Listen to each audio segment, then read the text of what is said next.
Hello. Take a deep breath now. Just relax a little bit.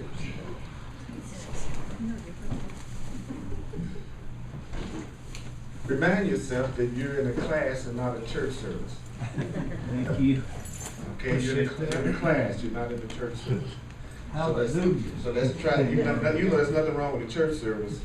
I just would prefer you not go into church mode. Church mode is, you know what I'm talking about. Yeah. Please. Please. Let's try to let go of a little bit of that programming. And let's take a breath and let's use this song to get a little centered.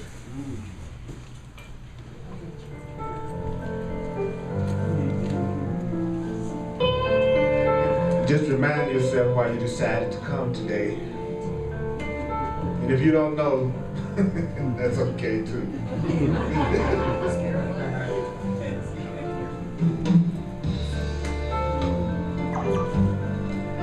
Don't forget you don't have to believe the ideas, accept the ideas.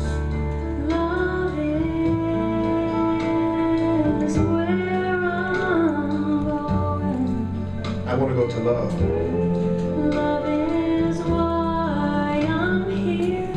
In case you're wondering. Love breaks my heart wide open.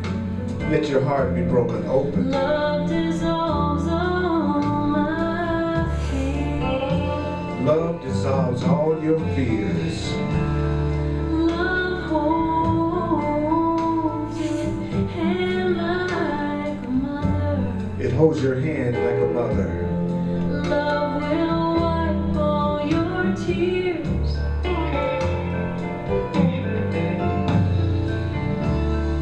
Love would have you discover. Love would have you discover. Love is always right here. It's always right here. When you live your life with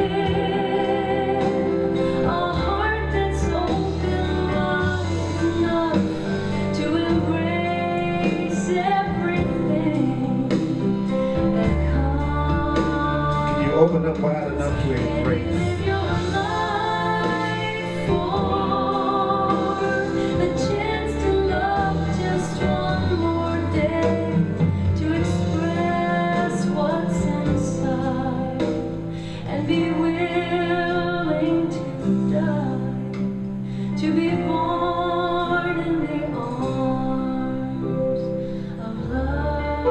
Are you willing to be born in the arms of love? Are you willing to be born in the arms of love?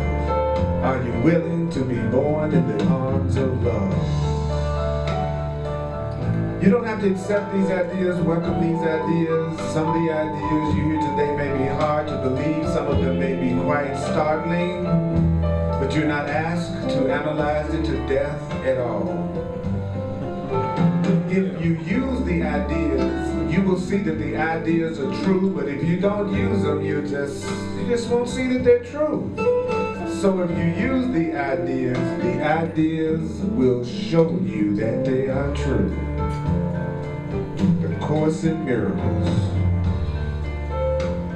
A Course in Right Perception. Love is a mighty power. Yes, it is. It gets me down on my knees. Yes, it does. But only lift me higher, beyond all pain and suffering. Talk to me.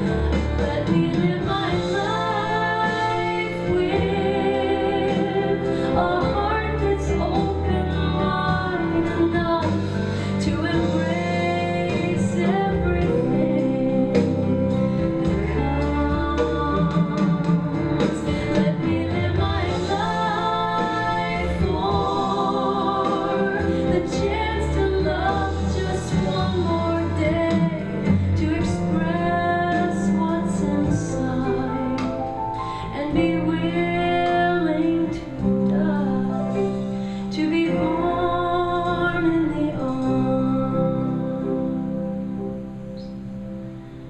of love.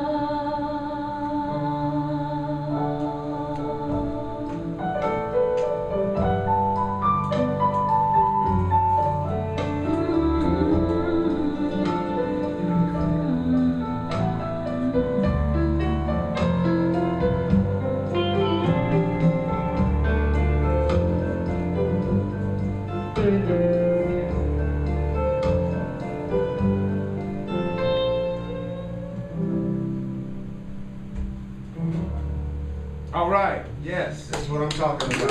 Yes, yes, let's give it up. Let's give it up for ourselves. Yes.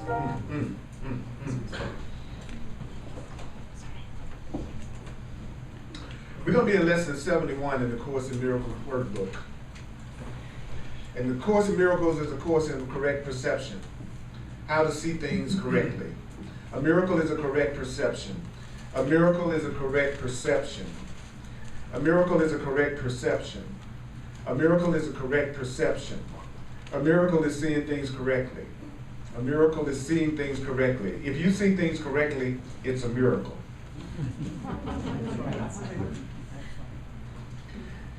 And what we're going to be looking at is a lesson that I call one of the basics, which is only God's plan for salvation will work, which is the same as saying only love's plan for peace will work. Only love's plan, only the real plan, only the truth plan for peace will work. So today, you get an opportunity to recognize what truly causes peace, where your peace really comes from. You can walk out of the room today and you can say, I know exactly where peace comes from. I'm gonna have to, I know y'all enjoying that fan, but it's disturbing me. So I'm going to do teacher rights. Okay. But we got the other thing going. Okay. Yeah. Yeah. Because it's funny, the camera will pick up the sound of the fan more than it will what I'm talking about. Yeah.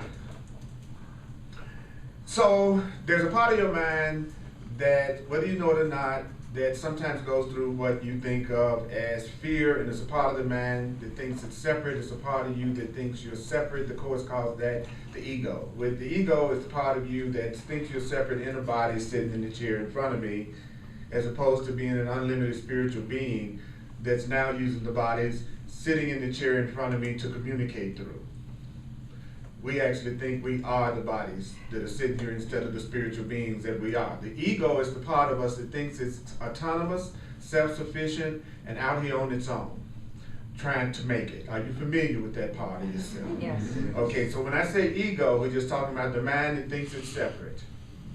Okay, and so it says you may not realize that the part of your mind that thinks it's separate has set up a plan for your happiness that's in opposition to God's plan, that's in opposition to the truth plan. So there's a part of my mind that's come up with a plan to be happy that's opposite to the way you actually do it.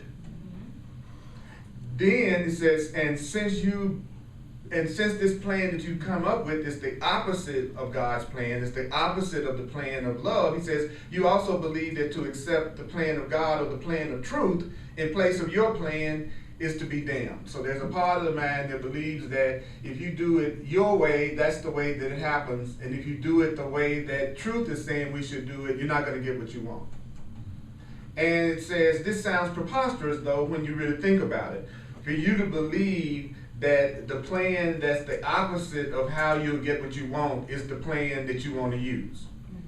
And it's saying after we have considered just what the ego's plan is, what the unaware mind's plan is, just as soon as we recognize what the unaware part of your mind's plan is, he says perhaps you will realize that however preposterous it may be, you do believe in this insane plan for your happiness. When you hear the insane plan, there's an insane plan for happiness that the Course in Miracles says that we're using. It's an insane plan, which is a plan that will never work. And it says the insane plan for happiness centers around holding grievances. Okay, I'm going to somehow be happy by holding grievances. Now, this is the part that's really interesting. The part that's really interesting is that the grievance plan, he's going to describe exactly. Now remember what I said last week about I'm not going to try to keep anybody away. Okay, I'm not gonna try to keep anybody awake. I wanna see who wants to come to the class, who wants to tune in to what I'm teaching, so that we can move forward, because I wanna move forward. And I move forward with people who are just as committed to their awakening as I'm committed to mine, and we come together and we move forward.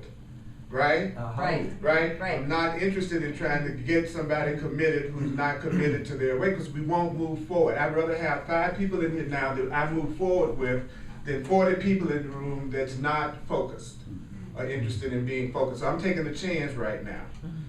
You know, because I'm full of 35 years of studying this stuff that I don't really get a chance to talk about it at the level that I want to. Because I can't talk about it at the level I want to unless you're also studying yourselves and focusing on it yourselves. Okay, but if the class is looked at as if it's a therapy session where I'm feeling bad today, make me feel good today, then that's not going to result in any real change. Right. Right. So too many times people come to classes because they don't feel good and they want to feel better.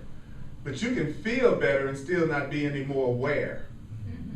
Yeah. And it's your awareness that's going to change your experience, right? So I want to have a good time just like anybody else, but I'm much more interested in waking up in love and peace and joy, right? Yes. Okay, so this is about to tell us what it is that keeps you from being peaceful and happy all the time. What could be more worthwhile than that? So it's telling us that there's a plan that we come up with for being happy, that it says it centers around holding grievances. Now what does that mean? It means we have a plan that says if someone else spoke or acted differently,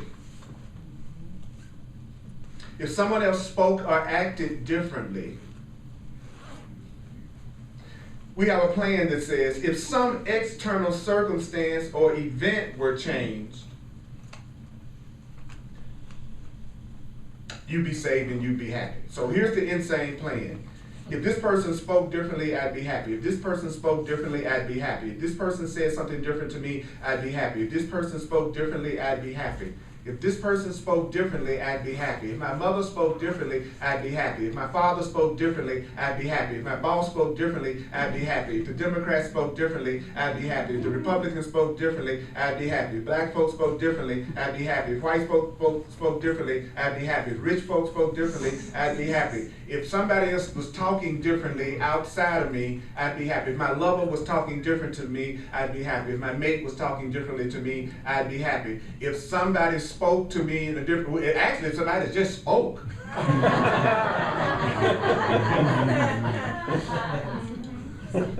You know, sometimes we come to a class that's based on the idea of loving each other and joining each other and don't speak to each other.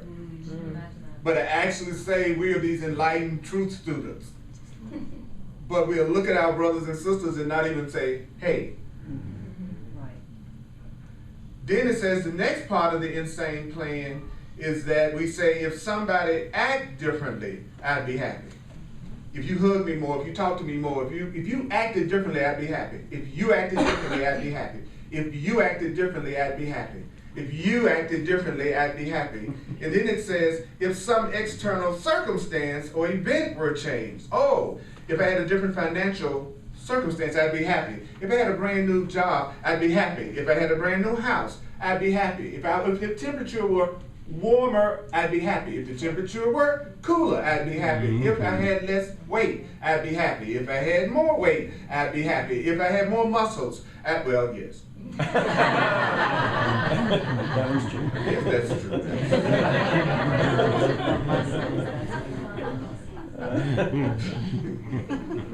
No, if I had more muscles, I'd be happy. It says, and if some event were different, I'd be happy.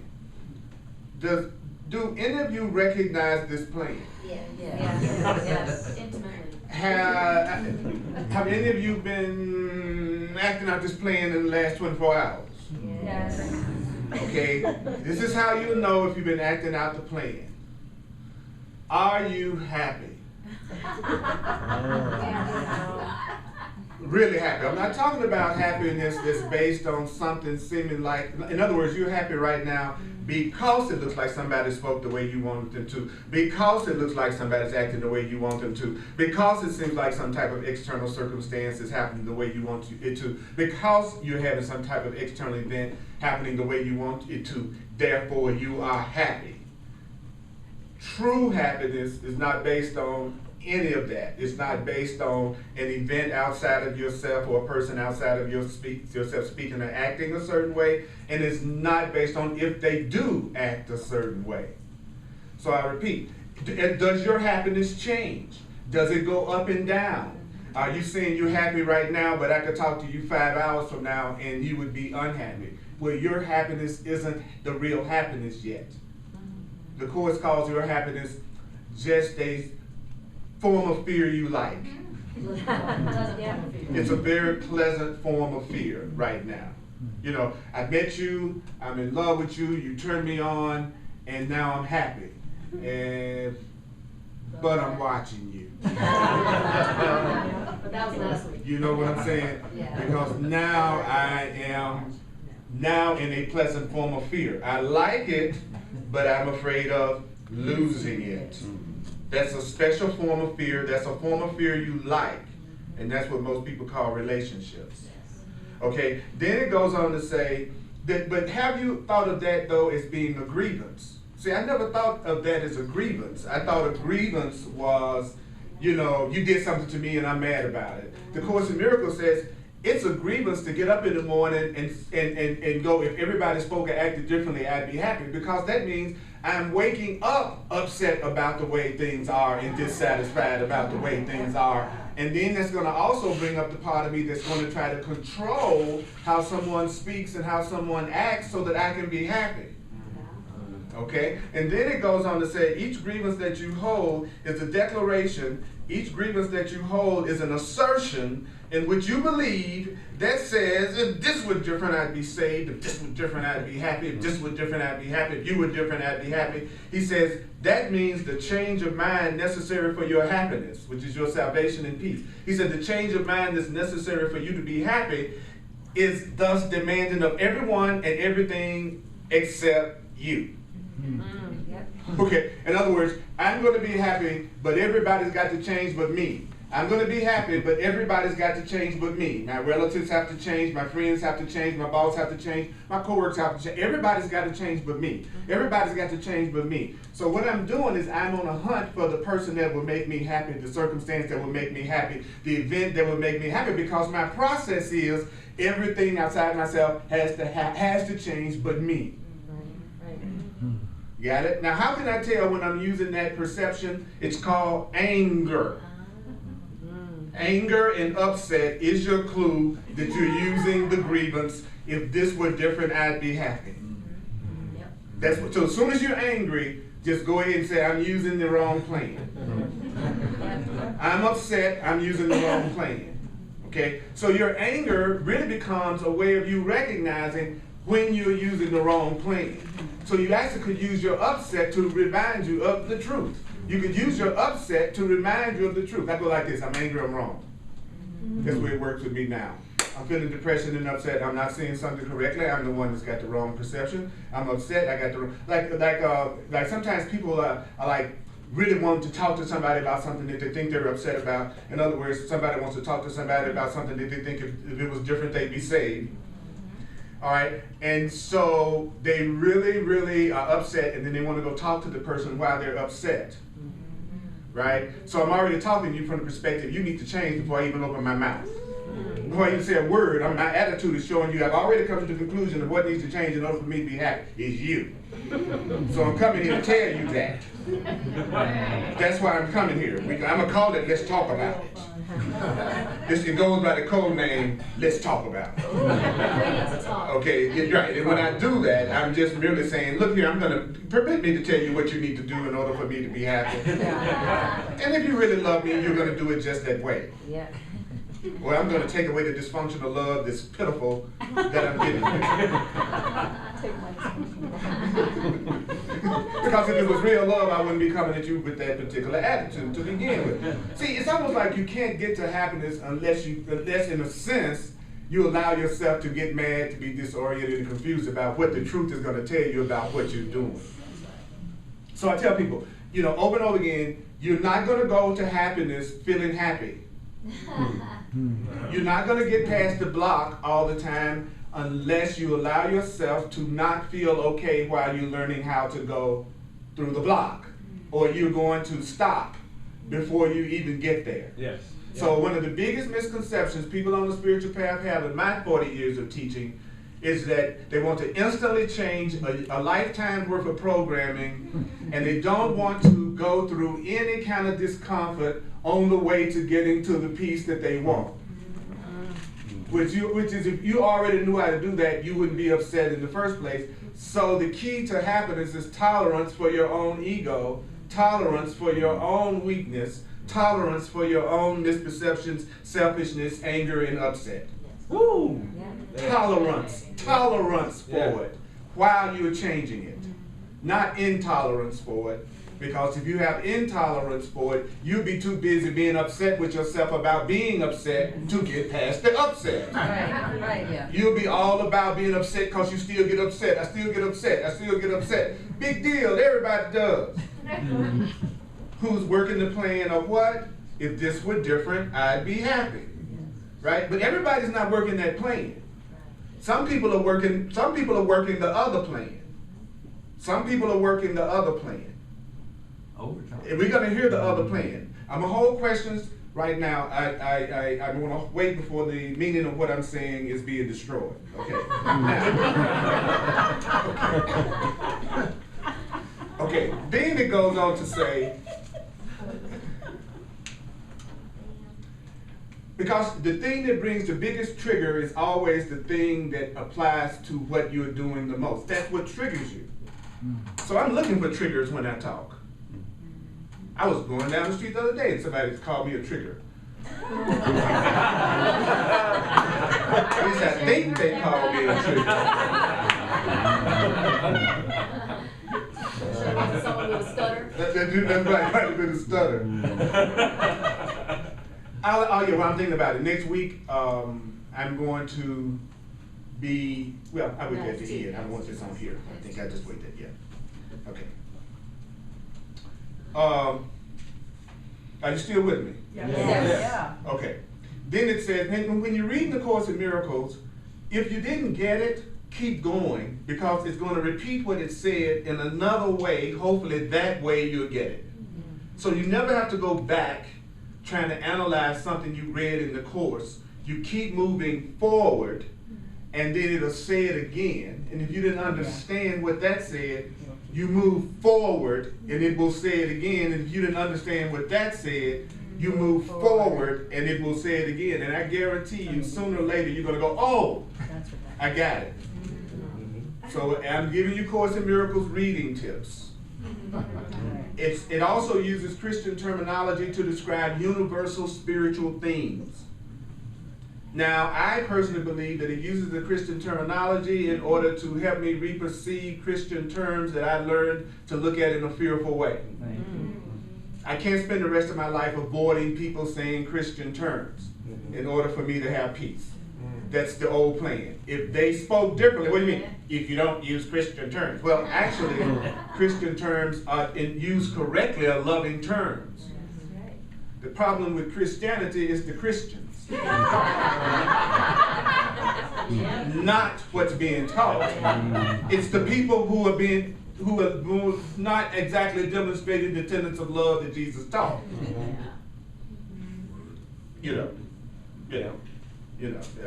Personally, Jesus is a great teacher for me. The real one, the loving one, not the one surrounded with fear. It's hard to be open to someone you're afraid of. It's hard to trust someone you're afraid of. So the whole idea of fearing it and then loving it is a total contradiction. Right? Think about it. It's just common sense. If I fear God, I'm not going to want to listen. I'm in distorted energy and blockage. Right? You ever had someone say something about you that wasn't true? That's happening a lot with my brother Jesus. That's right. That's right. It's just a lot of people saying a lot of stuff about my brother that's not true. That's right. That's my perception, which you don't have to agree with because that's called freedom, which is what I'm teaching. Okay? You will never believe in the power of your own thinking until you start thinking for yourself. The Course says that you'll think your thinking is impotent if you don't use your thinking. So I'm encouraging you to go within, you create your own relationship with God, you learn how to have that communication from within yourself. That's what I'm teaching, okay? So the Course says the role assigned to your mind in this insane plan then is, what I'm going to do today is I'm going to simply determine what other than my own mind must change if I'm going to be happy. So I'm using my mind to come up with everything that needs to change but my mind. I'm using my mind to come up with who needs to change except me. And then it says, according to this insane plan, any perceived source of happiness is acceptable, provided it won't work. So if you don't love yourself, you're looking for any means of happiness except there's one little provision: it must not make you happy. So I'm going to look for the relationship that doesn't make me happy. I'm going to look for the mental attitude that doesn't make me happy. I'm going to be on the job that doesn't make me happy. I'm being in other words, the part of me that doesn't love me is always trying to come up with what outside of myself needs to change for me to be happy. But it's also going to come up with the very people and circumstances that it won't work, for sure. Yes. So not only am I looking outside of myself, which is not going to work, it gets me to look outside of myself. It's like I'm looking outside of myself for happiness, and I'm going to a Ku Klux Klan meeting to do it.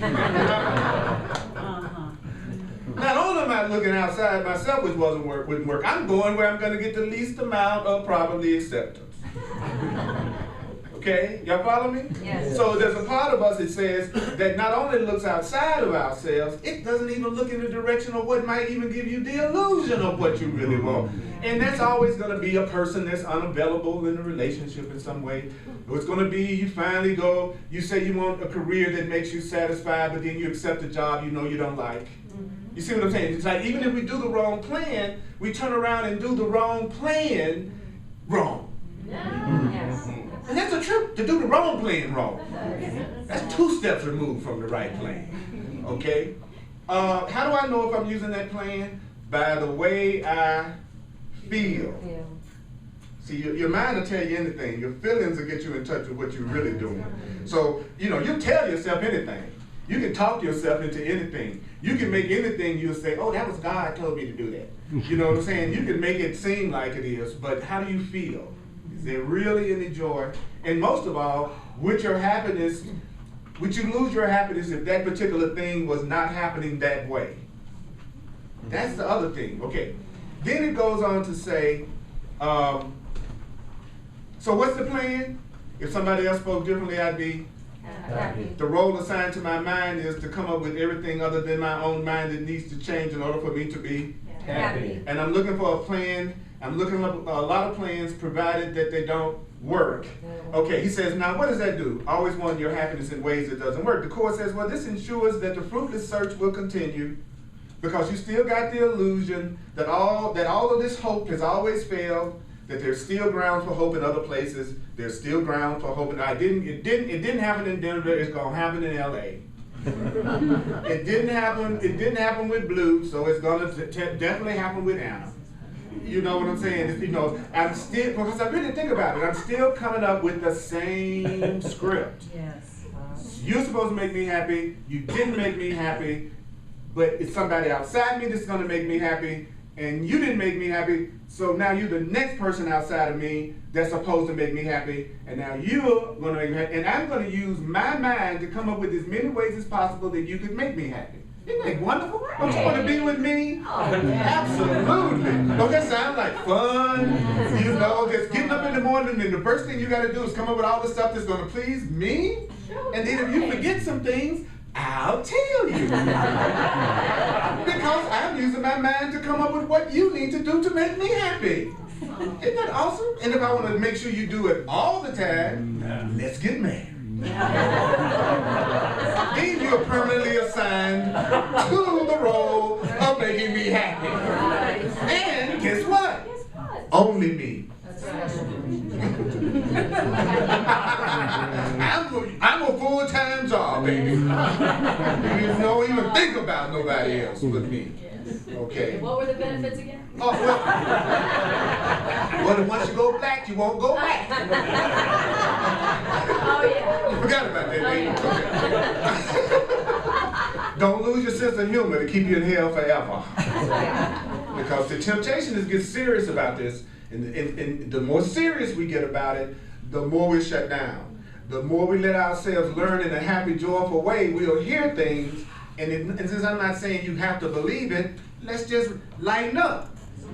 Right? Yeah. So what the benefit is that you get a chance to get all of my attention all to yourself also, which means I'll 100% full time be coming up with things for you to do without focusing on anybody else that I should be thinking should do anything that I want them to do. Just you are supposed to do everything because you got to represent every female for the rest of my natural life. No pressure there. No, and in return, you'll get me for getting your birthday.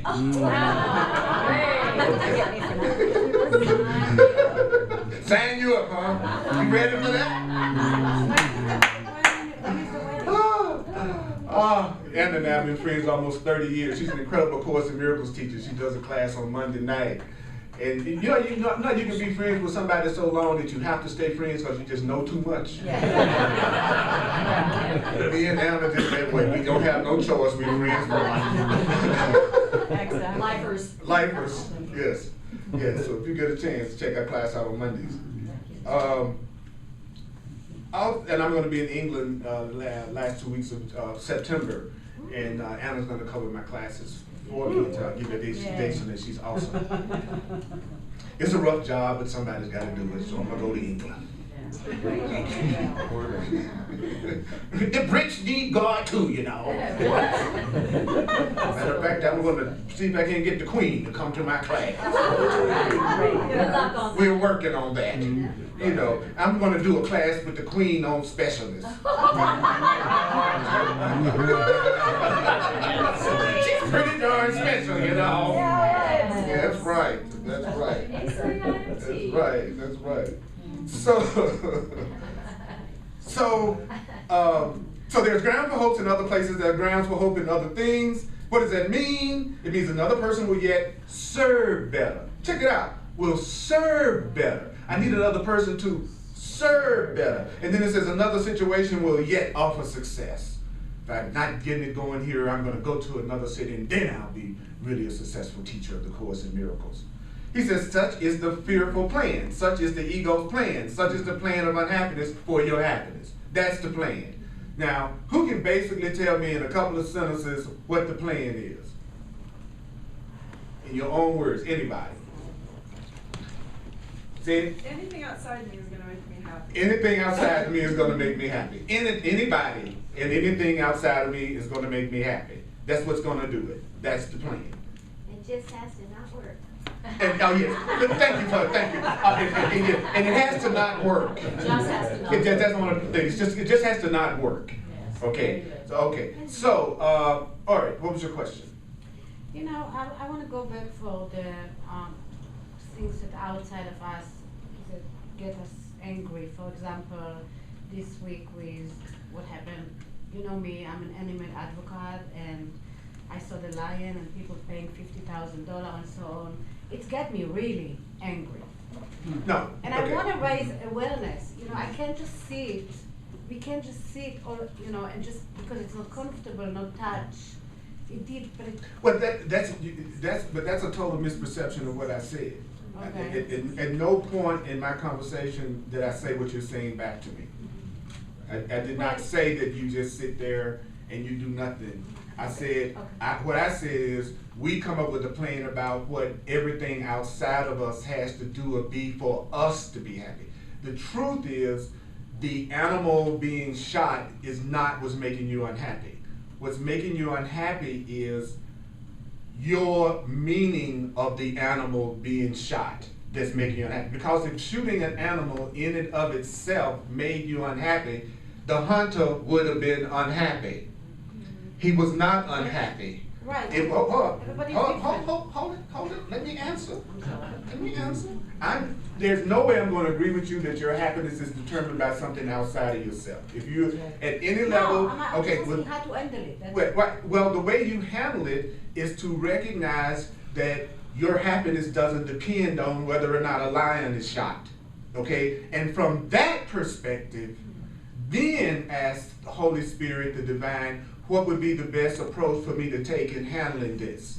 What do you want me to do in this situation? Where do you want me to go in this situation? See, an action done from peace is more powerful than an action coming from anger, because when you're acting from anger, your perception is totally distorted, and you re-emphasizing the idea that your happiness comes from something outside of yourself. So you literally limiting yourself.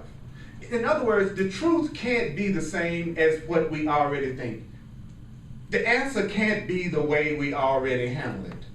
It is nothing unusual about meeting anger with anger, meeting violence with violence, meeting upset with upset. There is nothing new about that. That's the description of the way everybody in the world who doesn't know the truth already handles everything.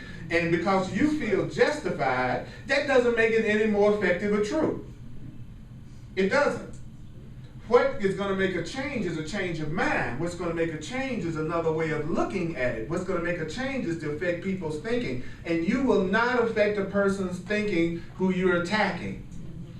You're just going to make them get more into their plan, which is you're the one that needs to change in order for me to be happy. You need to stop getting upset about lions getting killed. You need to stop getting upset about, see, that from their point of view, you need to change for them to be happy. I feel happy shooting the lion if you leave me alone.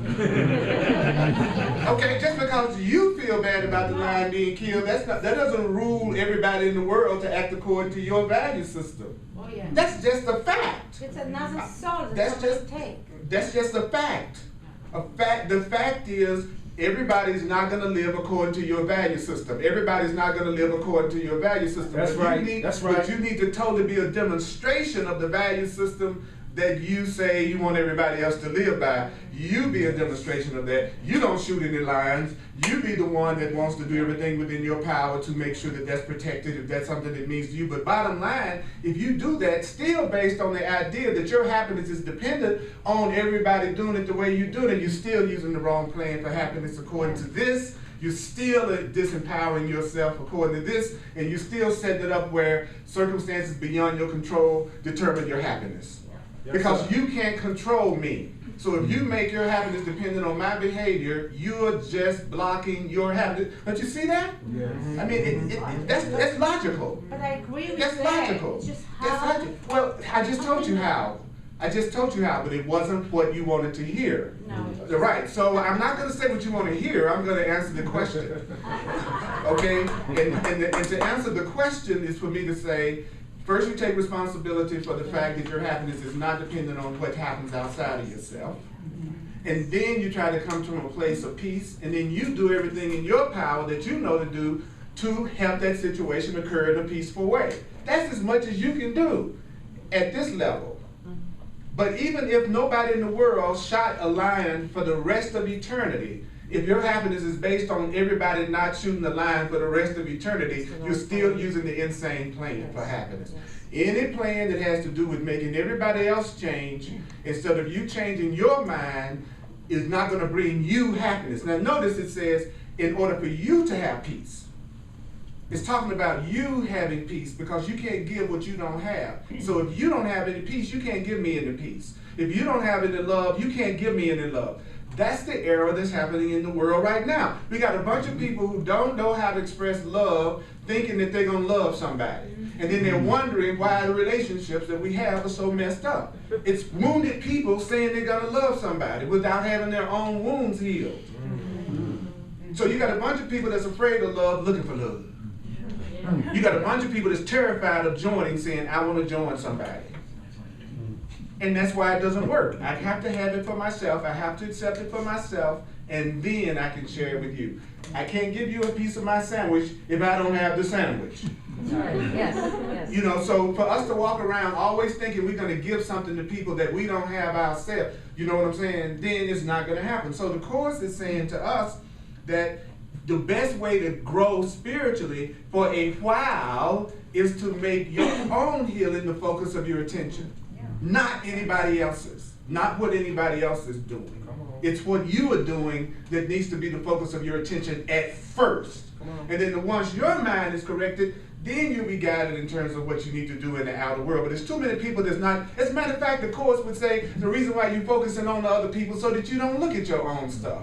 You know, if I can make it about the hunter, like everybody did, it could be 10 million people in Africa starving. If half the people cared as much about people in this city that's not eating as they were about a lion, then hold it. If this does not work for you, how I teach and the way I'm saying it, then this might not be the right place for you to be, all right? Because that's being disrespectful. You know, so what I'm saying is, my personal feeling is, great, I hope the lions are never shot. But I'm saying I can hear about people starving in this city and I don't see that kind of upset. Right. I can hear about little kids that's not eating and I don't see as many Facebook tweets as I did about that lion. It was on every single network news show. So what I ask myself is, what is that special?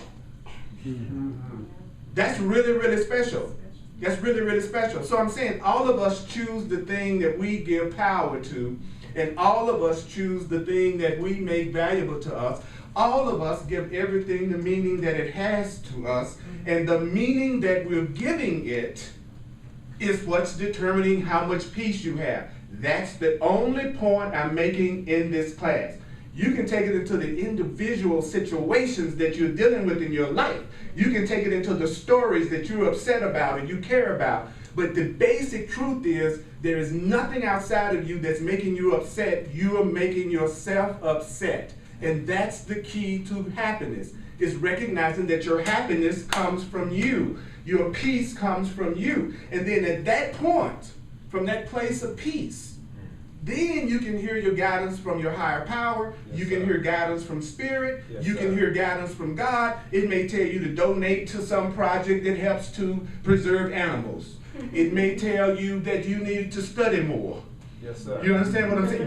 The way you deal with it in the world is going to be individually answered according to what you need and what you can do without sacrifice. But I'll say it again, anytime you make your happiness dependent on anything outside of yourself, you're using the wrong plan for happiness, because you can't control everything and everybody outside of yourself. That's common sense, but we never hear it. So in a class like this, people hear common sense, and it upsets all of us. Of course there's stuff in the world that I make myself upset about. That doesn't mean I'm right. You know, there were people that got very upset about the Confederate flag being taken down. That don't make it right. But that's what they give meaning to. That's what they value. That's what's important to them. So they're doing the same plan. They're saying, if the Confederate flag was still up, I'd be happy. And the other folk are also working the wrong plan too, which is, if the Confederate flag was down, I'd be happy. That is still the same thing. It's still me making my happiness dependent on something outside of myself. Then I can have a preference that the Confederate flag comes down. I would like to side with the idea of the Confederate flag coming down more than the Confederate flag staying up. But the truth is, my happiness doesn't depend on either one of them, because I'm the one that's giving it all the meaning that it has for me. Yes. Woo! Yeah. That's a fact. Now, the Course says there's no point in arguing with a fact. That's a fact. Yes, that's a fact. That is a fact. That is a fact. My happiness comes from me. It doesn't come from you. But if I set it up where if you spoke or acted differently, I'd be happy, I gotta control you to make me happy. That ain't gonna happen. Now, does that mean that I wouldn't be active in the world? Does that mean I wouldn't play roles in the world? Of course not. But I'm gonna act from guidance. I'm not gonna act from my desire to meet your anger with my anger. I'm not gonna try to do it from the perspective of you're wrong and I'm right. Because those are all methods that have been tried for centuries. It does not work, or the world would already be the happiest place we could possibly be. Right? So I'm not saying let's keep doing what we've always done and what everybody's done. I'm saying we know we got an old program in which if something outside of me changed, I'd be happy. I know I got that programming. I know I have that reaction. I know that I believe that at some level, but I want to do it differently now. So how do I do it differently now? Right.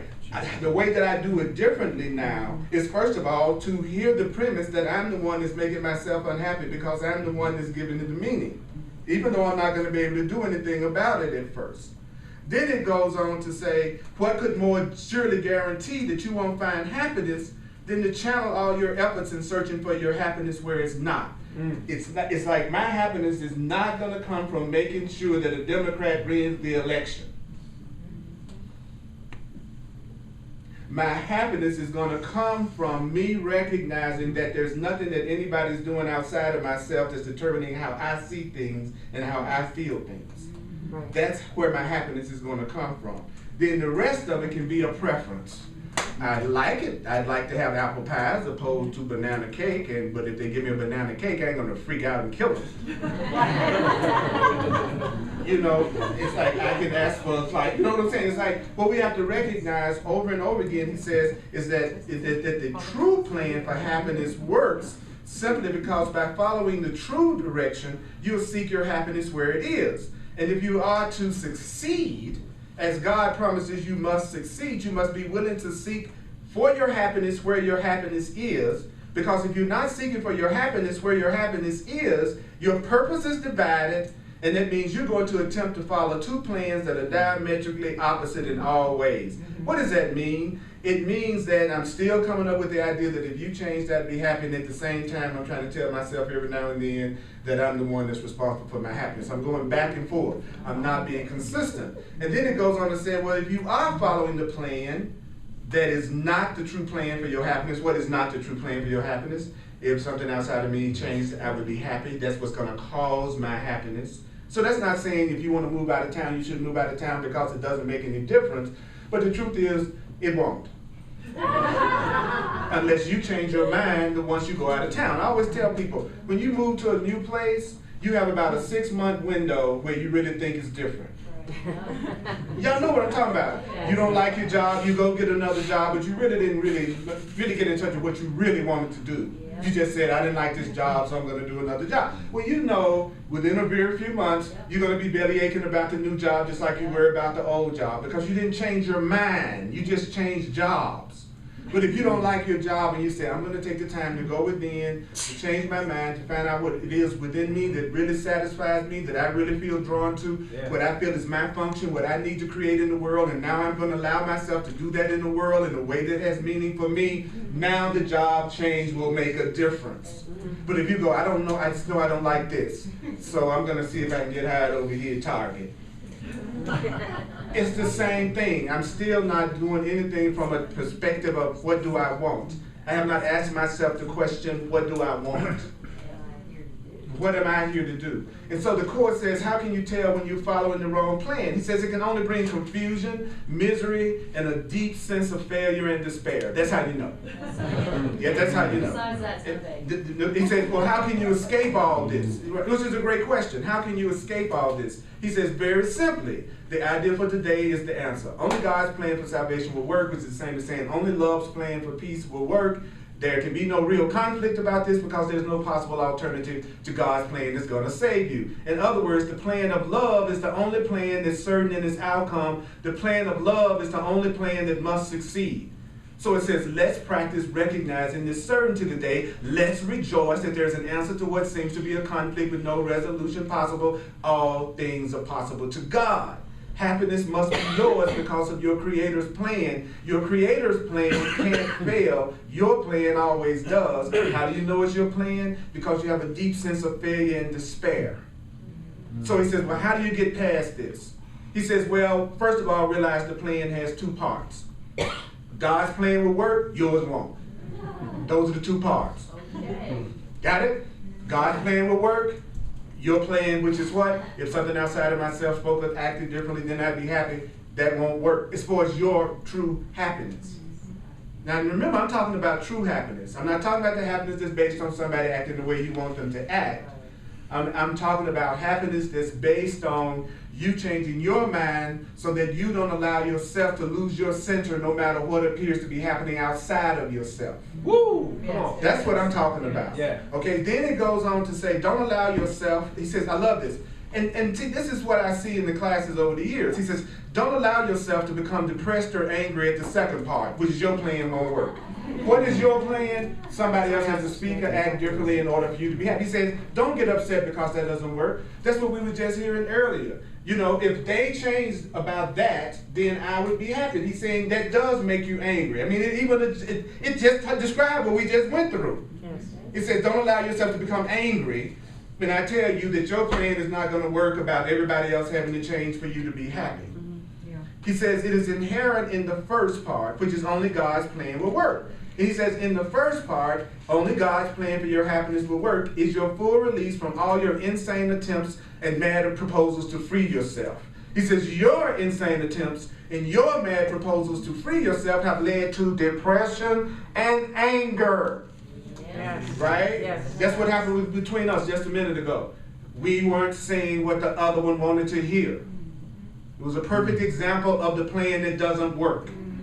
Right? If she spoke or acted differently, then I'd be happy. If I was speaking or acting differently, then she would be happy. We got together at the beginning of the class to do this experiment to let y'all see. And that's what happened. So I want to tell y'all did really good with our experiment with y'all today. So, but that is exactly what happened, right? Yes. We weren't saying what the other one wanted to hear for the other one to have peace. That was all this book is telling us, right? So then it goes on to say, and so forgiveness is just us looking at that differently. Right? So if I said anything that came from a space of anger to you, then I ask your forgiveness, your correct perception of my call for love. Would you forgive me? Of course, and please forgive me too. Absolutely, absolutely. That's what we do.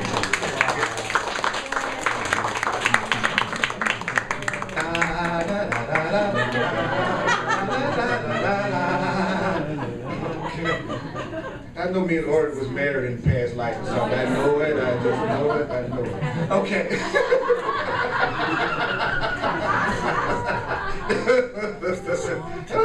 Oh God. Okay.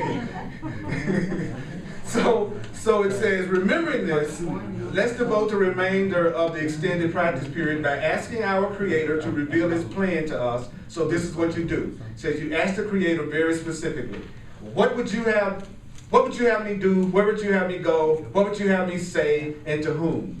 This is God's plan. This is the divine plan. You go, what? Instead of me saying, you need to change in order for me to be happy, what I would do is go, God, what do you want me to do with this person and in this situation? God, where would you have me go? They just told me to go to hell. But where would you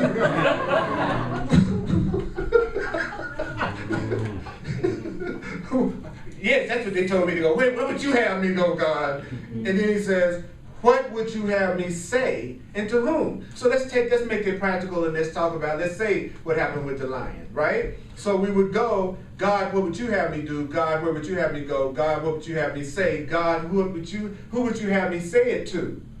And then follow that.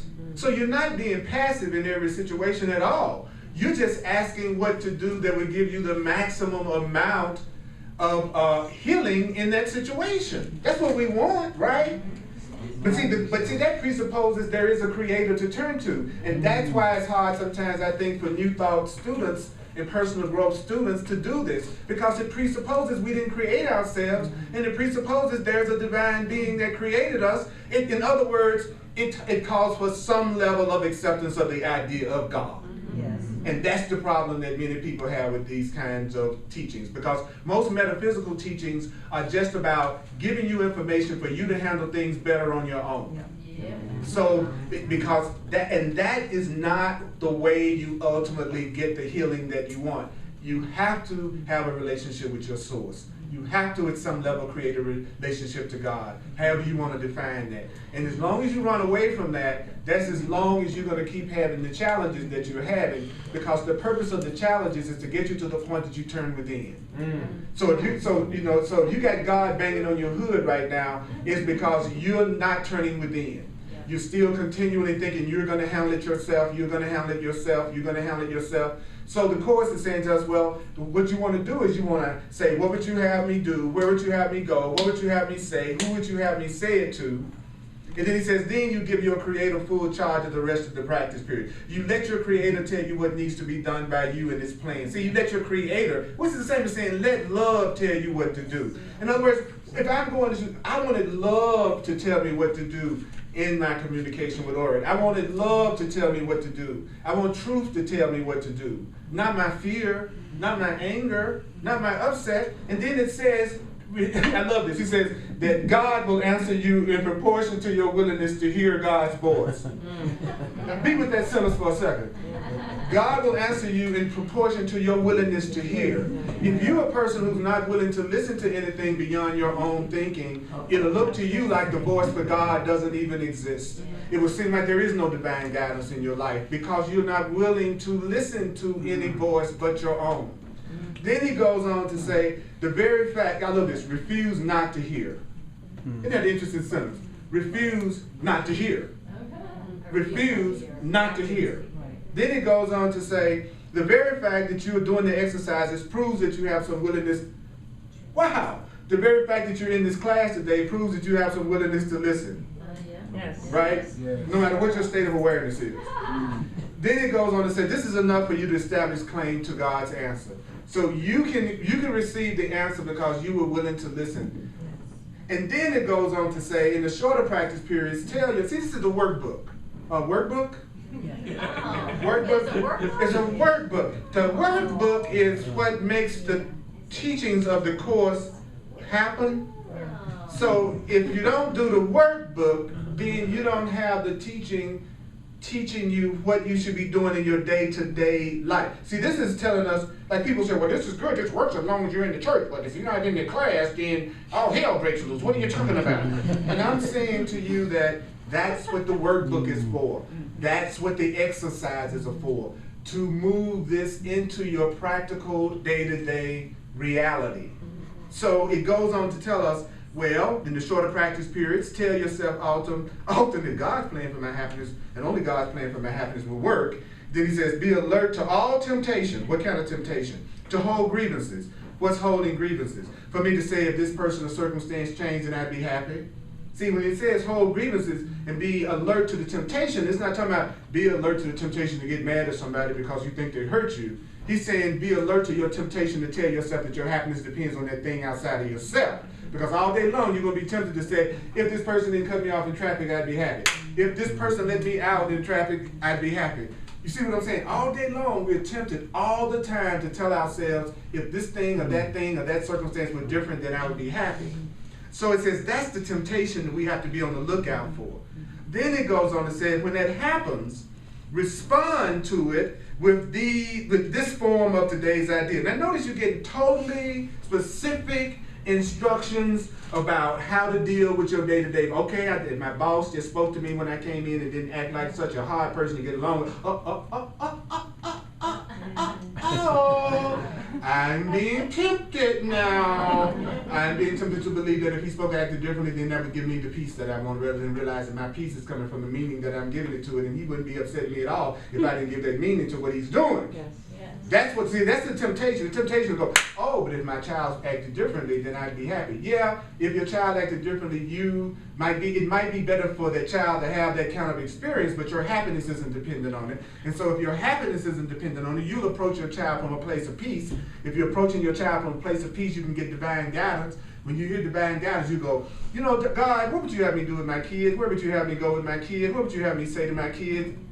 See, that's what a conscious being does. It goes, oh, okay, I'm being tempted right now. If my child was different, I'd be happy. Okay, I need to realize that's not true. My happiness comes from me. It doesn't come from anywhere else. So what do? Ask God what to do. Ask Spirit what to do.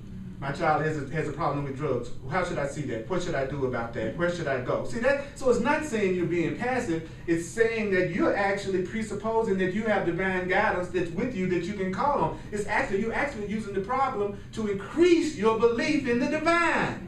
And all of a sudden, it's not abstract stuff you're reading in a book, right? So he says, this is what you do. You say, holding grievances is the opposite of God's plan for happiness, which is salvation. And only God's plan will work. So, okay, holding grief, what does that mean? Am I thinking that if this person spoke or acted differently, I would be happy? He says that that's the opposite of love's plan. What is love's plan? What is God's plan? What would you have me do? Where would you have me go? What would you have me say? Who would you have me say it to? What would you have me do? Where would you have me go? What would you have me say? Who would you have me say it to? What do you want me to do? Where do you want me to go? What do you want me to say? Who do you want me to say it to? I say that 100 times a day now. And you know what?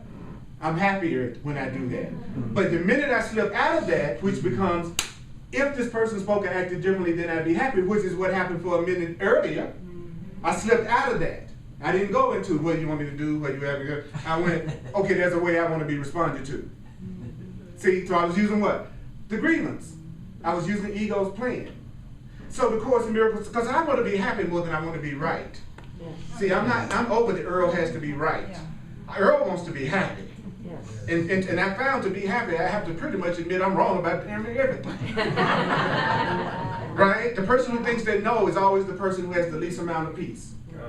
The person who says that they are unhappy but they want to be happy but they want to stick to their plan as opposed to Spirit's plan is the person who wants to stay unhappy. Because they want to be right. I want to be right. You're doing something to me. I want to be right about that. The truth is actually Anna didn't do anything to you. It was right. What happened came from that direction over there. You know what I'm saying? So I walk in the room and it looks like I'm not being as friendly as usual. Say, well, Earl's got an attitude toward me. Earl might have had something that really happened that was crushing to him before he walked in the door. You know what I'm saying? So the truth is, we don't know. That's what I'm saying. The truth is, we don't know. But that's still making the way I responded when I came in the door, that creates your happiness. You're saying you're not happy because I didn't speak. You see what I'm saying? It's the wrong plan. It's the temptation. So I'm feeling separate from Earl. I feel like he didn't do something I wanted him to do. What would the truth to go? Well, somebody that studied the Course would know, first of all, if I'm feeling upset, that means I'm acting out the ego's plan. I've already come up with how they were supposed to act in order for me to be happy. Number one.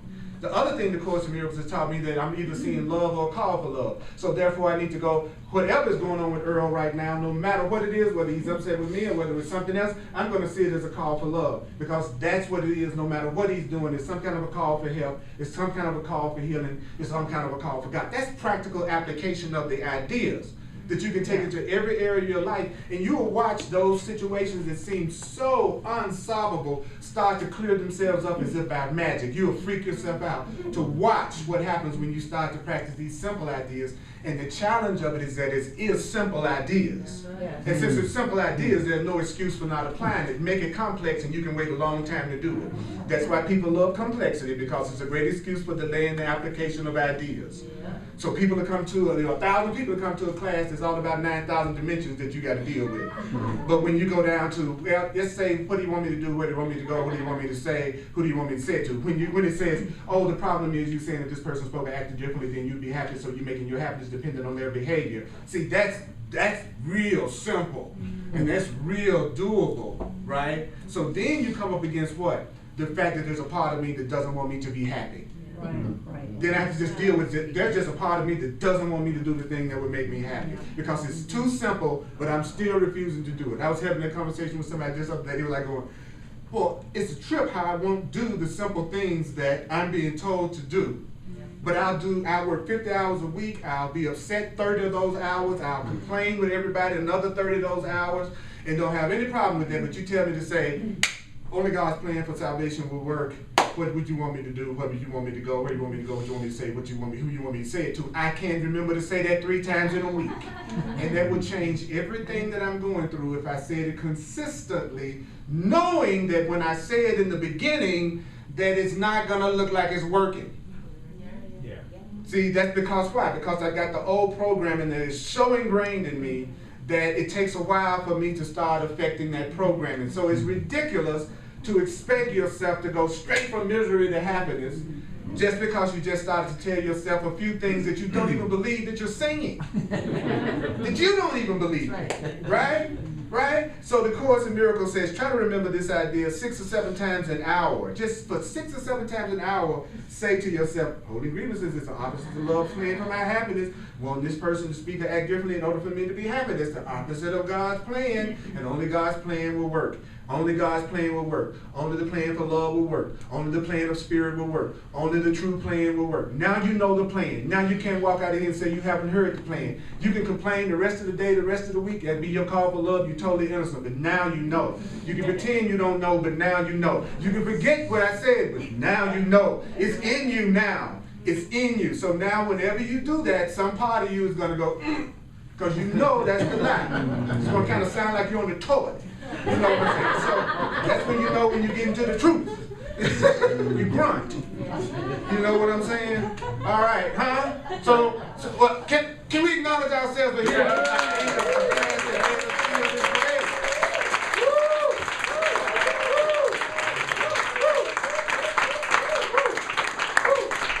Thank you so much for getting me in touch with stuff within myself that I need to change. See, I tell y'all all the time, I'm teaching because I'm learning. I'm also learning too. So do not see me as perfect, even though I know it's hard. I know it's rough. I know it's one of the hardest things I'll ever have to do is not see me as perfect. But, you know, and if you sign up for my contact list, you'll get a copy of the classes. And I'm going to do the financial expression of appreciation. There's an important announcement I want to make also, but I don't want it on the recording because it's time oriented. These recordings will be here forever.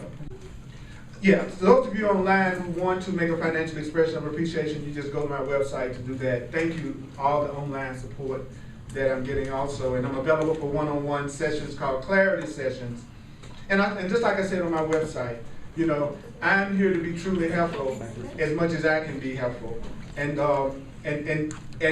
I'm teaching what I need to learn. And whatever you bring to me is what both of us are healing. And that's what makes it beautiful. It's both of us healing in that way. So thank you for saying that. Oh yeah, well, you know, I don't want people to put me up on the pedestal because they just get better aim. That's the only thing that happens when you get real special. People are harder on me than anybody. Anybody in this room could do stuff. People are, oh, okay, Earl did that. Oh, he's a teacher. You know. So people expect you to live up to things they themselves never live up to when you're a teacher. Yeah, that's right. They do. It's so funny. It's like stuff that the integrity that they never themselves use. They expect you to be perfect. Yeah. You know, and that's okay. If I make my happiness dependent on how you see me, then I'm using the wrong plane. That's right. You understand what I'm saying? Yeah. You know, that's bottom line. So